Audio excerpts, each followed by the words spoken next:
राम राम।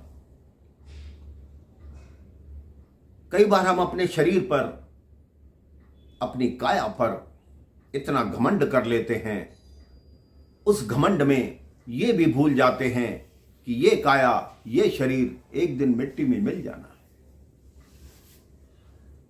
सुखदेव जी महाराज राजा परीक्षित को श्रीमद् भागवत सुना रहे थे।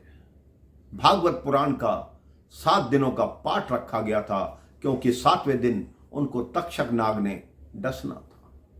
6 दिन हो गए, लेकिन राजा परीक्षित के मन से ना ही मृत्यु का भय गया और ना ही जीवन से मोह समाप्त हुआ।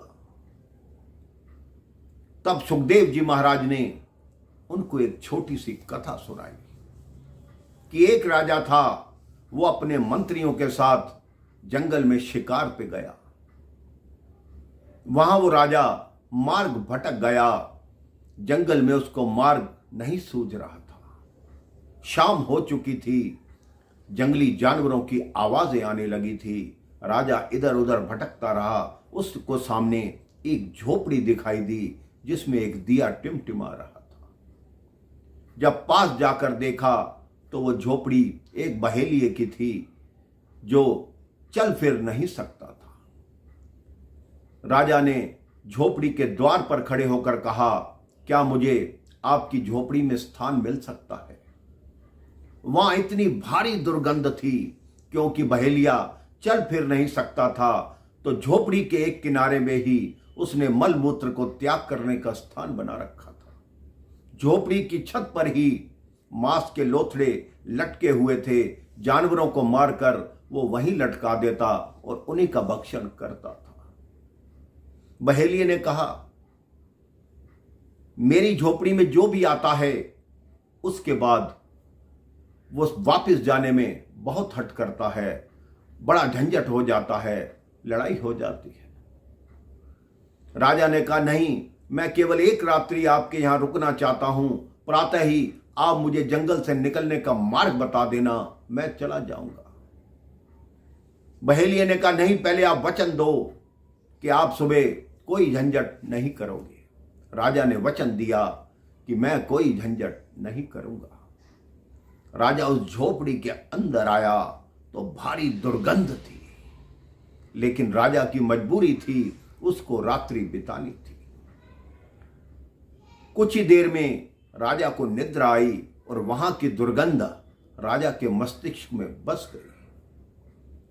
प्रातःकाल हुई तो राजा उस झोपड़ी से जाने को तैयार नहीं हुआ। राजा ने उसे कहा, तुम ये झोपड़ी मुझे दे दो, इसके बदले मैं तुम्हें धन दूंगा, बहुत से मकान दूंगा, लेकिन ये झोपड़ी मुझे दे दो। अब सुखदेव जी महाराज ने पूछा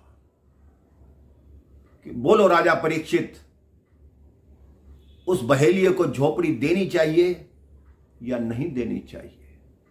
राजा परीक्षित ने कहा, वो मूर्ख राजा है, इतनी गंदी और दुर्गंध भरी झोपड़ी में वो कैसे रह सकता है?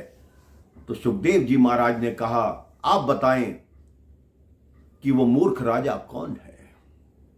राजा परीक्षित ने कहा, मुझे ज्ञात नहीं, लेकिन ये राजा की मूर्खता है, उसको तुरंत वो झोपड़ी खाली कर देनी चाहिए।